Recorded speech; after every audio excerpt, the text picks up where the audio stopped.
brought to you by Bethel School of Technology. Learn more at betheltech.net/Ken Coleman. All right, is the Fed going to drop the rates? Everybody is watching that, aren't they?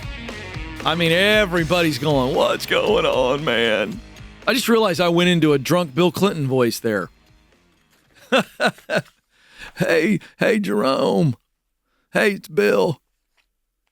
What's going on with those rates, man? Can you help a brother out? I don't know how that happened, but I just accidentally morphed into Bill Clinton, folks. It depends what is, you know. Hey, we're going to get to that in just a second. But if you love those little moments right there of magic where I became Bill Clinton, an intoxicated Bill Clinton, but nonetheless, Bill Clinton, and this show is helping you, would you help us by spreading the word? A 5-star review. Only positives, please. That's why that's 5-star. Follow on the podcast, a share, a subscribe on the YouTube channel, liking the videos, all the things that'll help us. Thank you very much. All right. So here's the story. I think I surprised the team in there. Okay, this article. What is the Fed going to do? Headline from Business Insider: the job market has 3 weak spots that could, oh boy. Now, folks, I'm going to tell you before I even get to the article, I'm teaching some life lessons here about information. The word could in this headline is massive. Like when you read headlines, read every word. Let me explain. The job market has 3 weak spots that will bring steeper Fed cuts. Now, that's different. That's a guarantee. But what happens is we read headlines like this. The job market has 3 weak spots that could bring steeper Fed rate cuts. And what we hear is, and what we feel is, will. That's just a little life lesson. Because we are in a day and age where we are overwhelmed with headlines and people know what they're doing. I was having a conversation with my wife about this last night, Alex. She said to me, we're talking about anxiety in kids. And she goes, why do you think there's so much more anxiety in this generation than the past? And this is my simple take, that we have more information that is scaring the absolute crap out of us than we previously had. Bob, you and I are the old guys here today.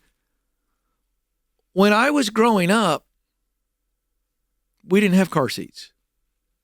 We didn't have bike helmets. Do you know why? Because marketers hadn't figured out that was a pretty good idea. And they thought, well, we got to introduce a generation to a car seat. So what do we got to do? Scare the living crap out of them. If you don't have your kid in this handy dandy little car seat facing backwards in the car, you get in a car accident, their little brain is going to explode. I got news for you. My mom and dad were in town, Nathan, 2 weeks ago, and I brought this up to my mom, and I said, I need to know, Mom. I was born in 1974. Like, when I was a baby and you guys went for a drive, where was I? You ready for this? She said, in my lap. I'm a baby. She was holding me like this. And she had a seatbelt on. Now, some of you are like, your minds are exploding. But here's the point. And I've given 2 lessons in one article. All right. The headlines today, social media posts today, commentators' comments today, marketing messages today. If you're watching sports and you watch a commercial about the next drug, you are scared out of your mind before you even know what the drug does, because they lead with symptoms. Here's my point. We have been conditioned by very smart people to be afraid so that we will buy what they tell us. And on this headline, I have a point here. I'm not on a crazy rabbit trail, Alex. On this point right here, this headline says, the job market has 3 weak spots that could bring steeper Fed rate cuts. You can't go, oh, yay, and make bad financial decisions based on this headline. All right, let's get to the points. There are 3 weak spots, says Goldman Sachs. And these are real numbers, by the way. So we get beyond the headline and we go, what does this mean? And I'm going to tell you, by the way, in just a couple of minutes, what do you do with this information? okay? Because I'm here to inform you and then equip you. Here we go. What are the 3 weak spots in the job market that could, okay, be a factor for Jerome Powell and the Fed to cut rates? Number one, household employment growth has slowed. I'm going to explain what that is. So when Goldman Sachs surveys households, not companies, okay, so when you get a employment report and it comes out every month, okay, there are multiple pieces of data in it, and what we look at most of the time is job roles, payroll. Did payrolls go up? In other words, did they add more jobs collectively? Did the economy add more jobs, or did they add less jobs and we saw a cut? But what we also see in that data is a very different part of the survey, which is what we're talking about here, which is household survey. So here's what that means. It means Goldman Sachs surveys houses, and you talk to real people, and the question is, did you get a new job?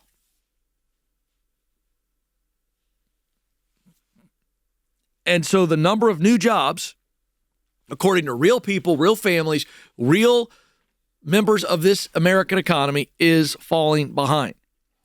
And so it's actually 1.4 million jobs in a contraction. In other words, it's fallen behind the number of 2022 and 2023 to the tune of 1.4 million.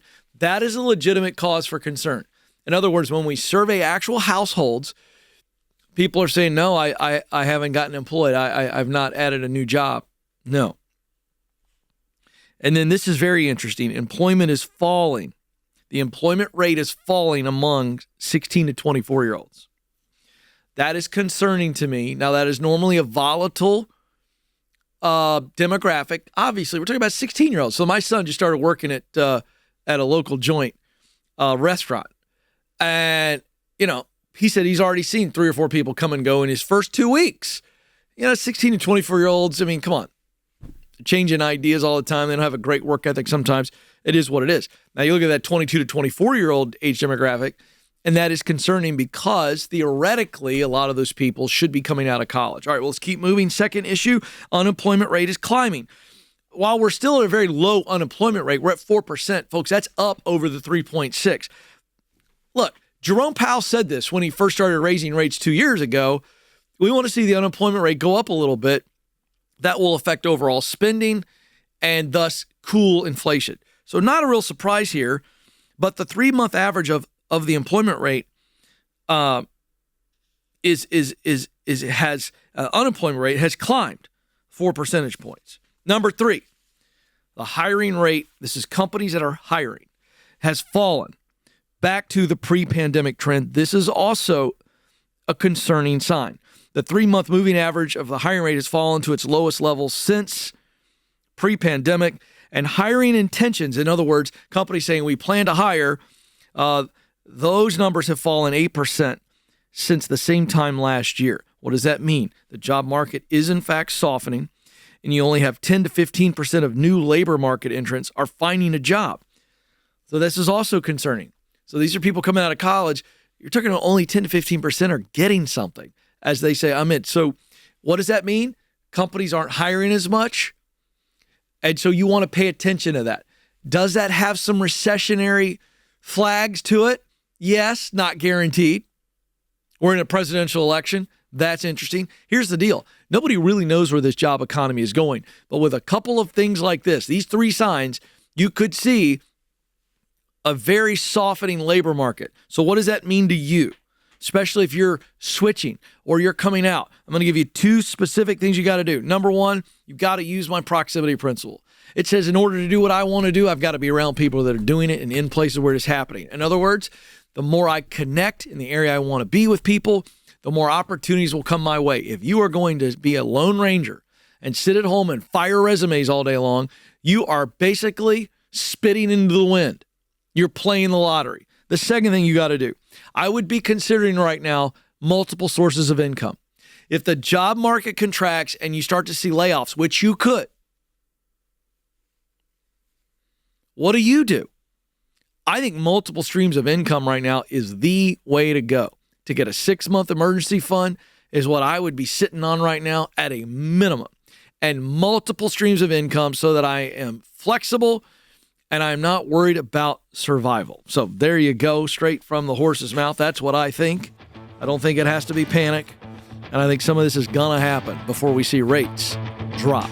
Launch your tech career today at betheltech.net/Ken Coleman.